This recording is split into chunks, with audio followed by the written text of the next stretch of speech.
እዚህ ምድር ላይ ሽንፈት በጣም ከሰለቻችሁ ብዙ ጊዜ ተረታው በቃኝ አሁን እስካላችሁ አንድ ነገር ልነግራችሁ እፈልጋለሁ። ህይወት ጨዋታ ነች። በህይወት ውስጥም ደግሞ የምትጫወቱት ጨዋታ እናንተ ህጉን አውቃችሁት ቢሆን ኖሮ ጥሩ ነበር። ህጉን ሳታውቁ ግን ስትጫወቱ ሁሌም ቢሆን ለሽንፈት ዝግጁ እንደሆናችሁ እወቁ። ለዚህም ነው ብዙ ጊዜ የምትሸነፉት። እንደ ምሳሌ ስኬትን መውሰድ እንችላለን። ስኬትን የሚያመጣው ነገር ጠንክሮ መስራት ነው ብለን ማመናችን አንደኛው የሚባለው እንቅፋታችን ሊሆን ይችላል። ምክንያቱም ምድራችን ጠንክረው በሚሰሩ ሰዎች የተሞላች ነች። የሳቱት የሆነ ነገር ግን መኖር አለበት ብለንም እንድናስብ ያደርገናል። እናንተንም ብጠይቃችሁ በጣም ለፍተውና ጠንክረው የሚሰሩ ሰዎችን በህይወታችሁ ውስጥ ታውቃላችሁ ወይ? ዞር ዞር ብላችሁ ያቸው ብላችሁ ምናልባትም በጣም ውጥረት ውስጥ ያሉት እነሱ ናቸው ትሉ ይሆናል። ወደ ራሳችሁ በመሳብ የሚከፈቱ በሮችን በመግፋት ወይንም ደግሞ ወደ ውጪ ለመክፈት በመሞከር ህይወታቸውን የሚኖሩ ብዙ አይነት ሰዎች አሉ። ሳብ ቢያረጓት እኮ ትከፈትላቸው ነበር። በሩ ግን በዛ በኩል ሲገፋ ነው የሚከፈተው ብለው ማሰባቸው ነው ህይወታቸውን ከባድ ያደረገው። ህይወታችንንም ደግሞ ልብ ምንልና ምናስተውል አይነት ሰዎች ከሆንን ሄድን የሚባሉ ሩሎች አሉ፣ ወይንም ደግሞ የተደበቁ የማይታዩ ህጎች አሉ። እናንተ ቀኑን ሙሉ ስራ ስታመለክቱ ልትሉ ትችላላችሁ። የእናንተ ሲቪ ወይንም ደግሞ የስራ ማመልከቻችሁ በጣም ፐርፌክት ሊባል ይችላል። ነገር ግን ኮንፊደንት የሆነው ወይንም በራሱ የሚተማመነው ጓደኛችሁ እሱ ምንም አይነት የስራ ማመልከቻ ሳያስገባ ያገኘ ሰው እንዳለ ስራ ልስጥህ እያለ የሚጠይቀው ሰው ሊሆን ይችላል። ታዲያ ህይወትም ፌር አይደለችም ወይንም ፍትሃዊ አይደለችም። እኔ እንደዚህ እየለፋው እንዴት ነው እሱ እዛ ጋር እንደ ቀልድ ሊያገኝ የሚችለው ብለን እንድናስብም ያደርገን ይሆናል። ነገር ግን ሁሉም ነገር ሲስተም ነው። እያንዳንዱ ነገር ጠዋት ስትነሱ የምታደርጉት ነገር ሲስተም ነው። ከሰዎች ጋር ያሏችሁም ሪሌሽንሺፖች ወይንም ግንኙነቶችም ሲስተም ናቸው። ስራችሁም ወይንም ደግሞ ሙያችሁም ሲስተም ነው። እነዚህ እንዳለ ሲስተምም ፓተርንም ሊባሉ የሚችሉ ነገሮች ናቸው። ታዲያ በህይወት ውስጥ ለምንድን ነው የምንቸገረው ካልን እነዚህን ሲስተሞች እነዚህን ፓተርኖች ማንበብና መረዳት ስለከበደን ነው። ጠዋት ስንነሳ በተመሳሳይ ጎናችን እንነሳለን። በተመሳሳይ እጃችን ጥርሳችንን እንቦርሻለን። በተመሳሳይ መንገድ ወደ ስራ እንሄዳለን። ስራ ቦታም ተመሳሳይ ስራ እንሰራለን። ተመሳሳይ ጭቅጭቆችን እናከናውናለን። ተመሳሳይ ጓደኞቻችን እናገኛለን። ቤት እንገባለን። ተመሳሳይ የሚባል እንቅልፍ እንተኛለን። ከዛም ለምንድን ነው ህይወቴ መለወጥ የከበደው? ለምንድን ነው ህይወቴን መለወጥ ያቃተኝ ብለንም ደግሞ የመጠየቁ ድፍረትም አለ። እውነታው ግን በጣም ግልጽ ነው። ወዴትም እየሄድን አይደለንም፣ እዛው ቦታ ላይ ነው ያለነው። ስለዚህ ይህንን ኢንቪዚብል የተባለውን ጌም ወይንም የማይታየው የሚባለውን ጨዋታ በደንብ አድርገን ለማወቅና ለማየት ነው የምንሞክረው። ኢንቪዚብል ጌም 3 አይነት ስቴጆች አሉት ወይንም 3 አይነት ደረጃዎች አሉት። የመጀመሪያው ማንም ሰው ማየት የሚችለው ነገር ነው። ያ ማለት በአይን የሚታዩት ነገሮች። ሁለተኛው ደረጃ ደግሞ የምርም እየተፈጠረ ያለው ነገር ነው። ወደ 3ኛው ደረጃ ስናልፍ ያ በሁለተኛው ደረጃ ላይ በትክክልም የተፈጠረው ነገር ለምን እንደተፈጠረ ማወቃችን ነው። አሁን ታዲያ ይህንን 3ኛው ደረጃ ላይ ደርሰን ነገሩ ለምን እንደተፈጠረ ማወቅ ከቻልን አለማወቅ አንችልም። በቃ አንዴ ነቅተናል ማለት ነው። ዓለማችን ላይ በጣም ሰክሰስፉል የሚባሉትን ወይንም ስኬታማ የሚባሉትን ታላላቅ ስራ የሰሩትን ሰዎች ተመልከቱ። ከናንተ የበለጠ ስማርት ሆነው ወይንም ከናንተ የበለጠ ብልህ ሆነው አስተዋይ ሆነው አይደለም። ነገር ግን ማንም ሰው ያላስተማራቸውን ያንን ኢንቪዚብል ጌም እንዴት ማንበብ እንዳለባቸው እንዴት መማር እንዳለባቸው ያወቁ ስለሆኑ ነው። ስለዚህ እነዚህንም ህጎች አሁን እኛ ለመማር እንሞክራለን። የመጀመሪያው ምንድነው ካልን ሬሲፕሮሲቲ ቺት ኮድ ይሰኛል። ወደ አንድ ቤት ውስጥ እየገባው ነው ወይንም ወደ አንድ ህንፃ ውስጥ እየገባው ነው ብላችሁ አስቡ። የሆነ ሰው በሩን ቢከፍትልኝ አመሰግናለሁ ብዬ ማለፍ አይቀርም። እኔ ዛሬ ለእናንተ ስጦታ ብሰጣችሁ ለዚህ ልጅ ምን አይነት ስጦታ መልሼ ልስጠው የሚል ሀሳብ አይምሯችሁ ላይ ይመጣል። ሬሲፕሮሲቲ ሁሌም ቢሆን በዲኤንኤያችን ውስጥ ያለ ነገር ነው። አይምሯችሁ ልክ እንደ ዕዳ ነው የሚቆጥረው። አንድ ሰው ጥሩ ነገር ካረገላችሁ ለዛ ነገር ለመክፈል ያንን ውለታ ለመመለስ ነው የምታስቡት። ሬስቶራንት ውስጥ ቁጭ ብላችሁ እየበላችሁ እየጠጣችሁ እያለ አስተናጋጁ ማድረግ የሌለበትን ነገር ግን አሪፍ የሚባል ነገር ቢያደርግላችሁ እናንተም ደግሞ እንደዚህ ሽር ጉድ ብሎማ ቲፕ በደንብ ሰጠዋለሁ ብላችሁ እንድታስቡ ያደርጋችኋል። ታዲያ አሁን ሬሲፕሮሲቲ ወይንም ደግሞ ይሄንን ነገር መመለስ አለብኝ፣ እዛ ጋር ያገኘሁትን ነገር እኔም ኢኩሊ ወይንም እኩል በሆነ መጠን ልመልሰው ብላችሁ ማሰባችሁ ወደ ትራንዛክሽን እንድታልፉ ያደርጋችኋል።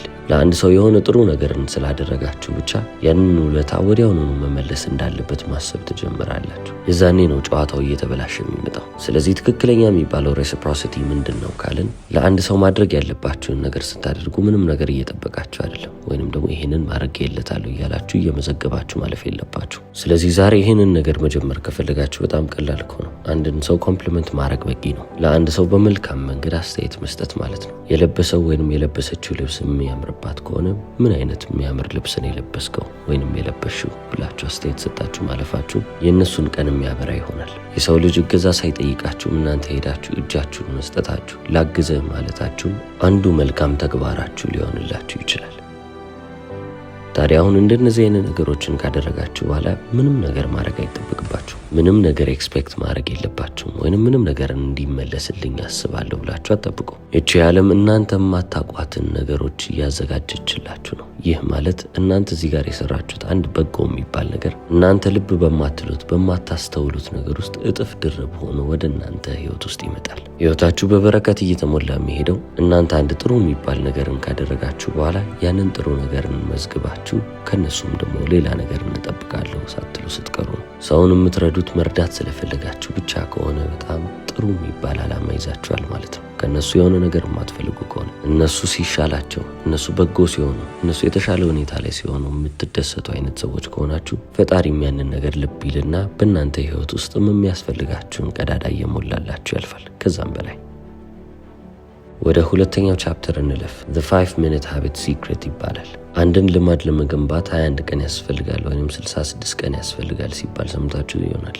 ነገር ግን ያን ያህል ቀን አይፈጅም። ኢንስተንትሊ ሊፈጠር ይችላል ወይም በዛችሁ ቅስፈት ውስጥ ሀቤት ወይም ልማድ የሚባል ነገር ሊፈጠር ይችላል። ነገር ግን ያ ልማድ የሚፈጠረው ዲሲዥን የሚባለውን ነገር ማስወገድ ስችሉ ነው። እናንተ ውሳኔ መወሰን የሚባለው ነገር ከህይወታችሁ ልታውጡት ይገባል። ምክንያቱም አይምሯችን ውሳኔን በፍጹም አይወድም። ኤነርጂውን ወይንም ያለውን አቅም የሚገልበት ነገር ውሳኔ መወሰን ነው። ስለዚህ በቻላችሁት አቅም ጥቃቅን የሚባሉ ውሳኔዎችን ለማስወገድ ትሞክራላችሁ። ሁሉንም ኦቶሜት ለማድረግና በአንድ ቀጥ ባለ መስመር ላይ ለመጨረስ መሞከር። ለምሳሌ ስልካችሁ ሁሌም ቢሆን እጃችሁ ላይ ያለ አይደለ? ስልኬን ቼክ ላርግ አላርግ ብላችሁ ዲሳይድ አርጋችሁ ወይንም ወስናችሁ አይደለም ስልካችሁን ቼክ የምታደርጉት። ራንደምሊ ሳታስቡ እጃችሁ ስልካችሁን መዞ ያወጣና ከዛም መመልከት ትጀምራላችሁ ነው። ዲሲዥን አያስፈልገውም፣ ውሳኔ አይጠይቅም። ምንም እንኳን የማይጠቅመን ነገር ቢሆንም ለሚጠቅሙ ነገሮች እንደነዚህ አይነት ሲስተሞችን መዘርጋት የምንችል ከሆነ የተሻለ የሚባል ውጤትን እየተመለከትን እንመጣለን። ስለዚህ እንዴት ነው ለሚጠቅሟችሁ ነገሮች ሁሉንም ነገር ኦቶሜት ማድረግ የምችሉት ወይንም ደግሞ ሲስተሙን አውቶማቲክ ማድረግ የምችሉት ካልን፣ ለምሳሌ የበለጠ አንባቢ መሆን እፈልጋለሁ ብላችሁ የምታስቡ ከሆነ ከትራሳችሁ አጠገብ ሁሌም ቢሆን አንድ መጽሐፍ ልታስቀምጡ ይገባል። ቢያንስ ዞር ስትሉ የምታዩት እሱን ነው። ተነስታችሁ ታነባላችሁ። ልክ ሌላ ጊዜ ስልካችሁን ካጠገባችሁ ነው የምታስቀምጡት። ወደ ጂም ጠዋት መሄድ አለብኝ ብላችሁም ካሰባችሁ የጂም ልብሳችሁን ለብሳችሁ ተኙ። ከዛም ጠዋት ስትነሱ በጂም ልብሳችሁ ተነስታችኋል። አልጋችሁ ላይ ሆናችሁ ገና የጂም ልብስ መፈለግ አለብኝ፣ የጂም ልብስ ፈልጌም አርጌም ከዛም ከዚህ ቤት በጊዜ መውጣት አለብኝ የሚለውን ሀሳብ በትንሹም ቢሆን ቀንሳችሁታል ማለት ነው። በቻላችሁት አቅም ሬዚስተንስ የሚባለውን ነገር ከህይወታችሁ ልታስወጡ ይገባል። ለምትፈልጓቸው ወይንም ለሚያስፈልጓችሁ ነገሮች እንዳለ ሬዚስተንስ አያስፈልግም። የሚቃረናችሁ ኃይል በፍጹም ሊኖር አይገባም።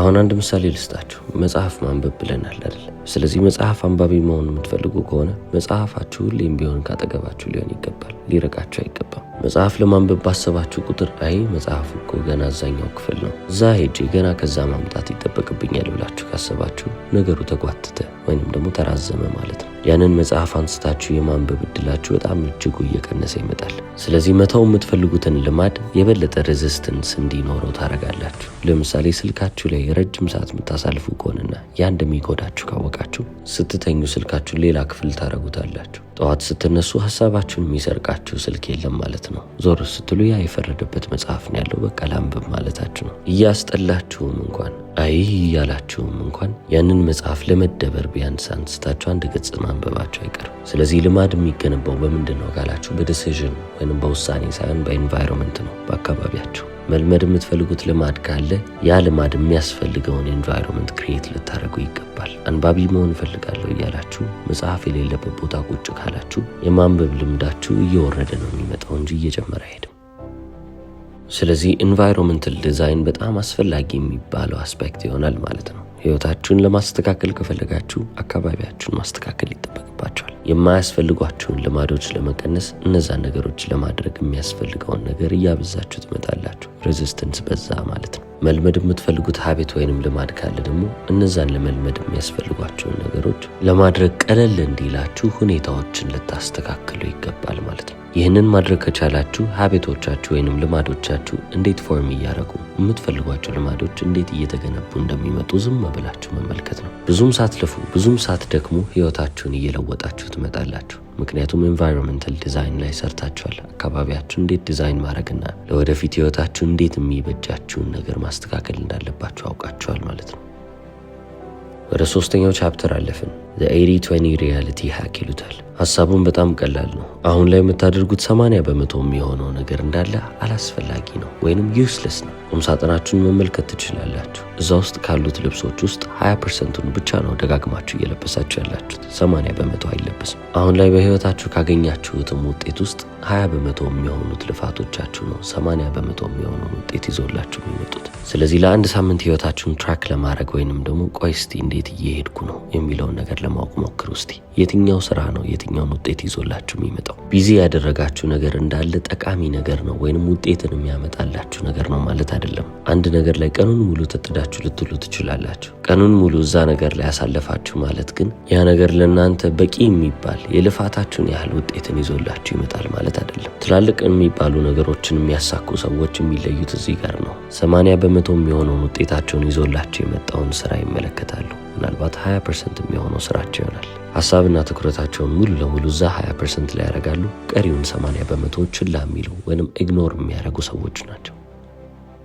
ስለዚህ እናንተም በራሳችሁ ህይወት ውስጥ 80% ማድረግ የሚገባችሁ ነገር የሚያስፈልጋችሁን ውጤት ይዞላችሁ የሚመጣው ነገር አይደለም። ስለዚህ እነዛን ነገሮች ታራግፋላችሁ። 20%ን ትፈልጉና ሙሉ አቅማችሁን እዛ ነገር ላይ ማውጣት ነው። ወደ 4ኛው ቻፕተር አለፍን። ከካይሮስ ታይሚንግ ፕሪንሲፕል። እዚህ ዓለም ላይ 2 አይነት ሰዓት አቆጣጠሮች አሉ። የመጀመሪያው ክሮኖስ ነው። ይህ ማለት ማንኛውም ሰዓት የሚቆጥርበት መንገድ ነው። ካይሮስ የሚባለው ደግሞ ፐርፌክት ሞመንት የሚባለው ነው። ያቺ ፍጹም የምትባለው ቅጽበት። ታዲያ ከክሮኖስ እና ከካይሮስ የትኛው ይሻላል ካላችሁ ካይሮስ ይሻላል። ምክንያቱም ፐርፌክት የተባለ ነገር ብትናገሩ እንኳን ከቃላቶቻችሁ ምንም አይነት እንከን የሚወጣ ባይኖርም እንኳን በተሳሳተ ጊዜ ላይ ካላችሁ ያ ፐርፌክት የተባለው የተናገራችሁት ነገር ምንም አይጠቅምም። ፐርፌክት በሚባለው ታይም ላይ ግን የተሳሳተ ነገር ብታደርጉ እንኳን ጊዜው ትክክል ነውና ያ ነገር ይሰራል።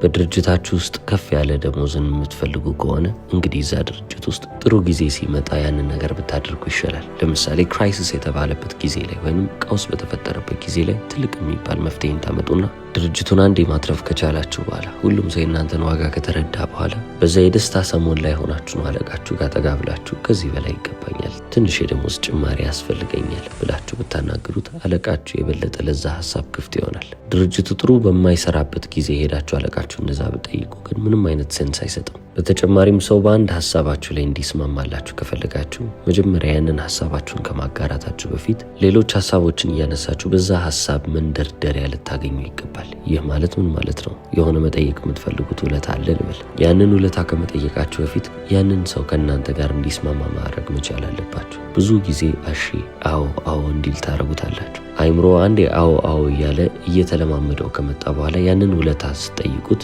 ወዲያውኑ ነው እምቢ ማለት አይችልም። አይምሮ አዎ እያለ መጥቷል፣ ሞመንተሟንም ማስቀጠል አለብኝ ብሎ ስለሚያስብ አይምሮ እሺ ብሎ ወይንም አዎ ብሎ ከእናንተ ሀሳብ ጋር ይስማማል።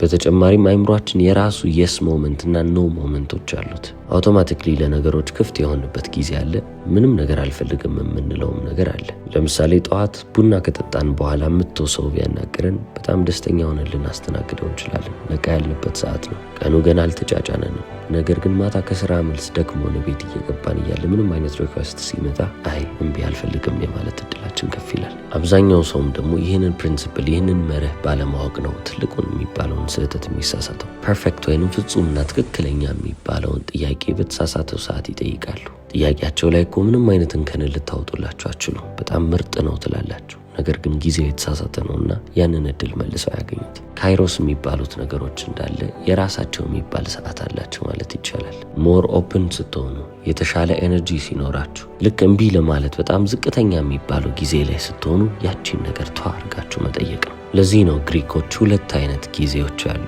ወይንም ደግሞ 2 አይነት አቆጣጠሮች አሉ። የመጀመሪያው ክሮኖስ ነው፣ ሁለተኛው ደግሞ ካይሮስ ነው ብለው የሚመዘግቡት። ክሮኖስን የሚጠቀሙት የምርም ስንት ሰዓት እንደሆነ ለማየት ነው። ካይሮስን ግን የሚጠቀሙት እሺ እኔ ማሸነፍ እፈልጋለሁ፣ ማሸነፍ የምፈልግ ከሆነ ደግሞ ትክክለኛው ጊዜ መቼ ነው የሚለውን ለመለየት ነው። ስለዚህ ምንም የምትናገሩት ነገር ካለ ጊዜን ተመልክታችሁ ሳይሆን ትክክለኛው ሞመንት ነው ወይ፣ ትክክለኛው ቅጽበት ነው ወይ፣ ይህን ነገር አሁን ብናገር ጥሩ ስሜትን ይፈጥርላችኋል ወይ ብላችሁ ልታስቡ ይገባል። ስለዚህ ሰዓትን መመልከት ታቆሙና ስሜታችሁን ማዳመጥ ትክክለኛው ሰዓት ነው አይደለም የሚለውን ነገር መለየት ትጀምራላችሁ። በፊሊንግ ወይንም በስሜት ማለት ነው። እዚህ ዓለም ላይ የምትፈልጉትን ነገር ለማወቅ ሂድን የሚባሉ ህጎች አሉ ብያቸዋለሁ። እነሱን በጥቂቱ በዚህ መንገድ ተመልክተናል። እስከ መጨረሻው ስለተከታተላችሁኝ አመሰግናለሁ። ቻው።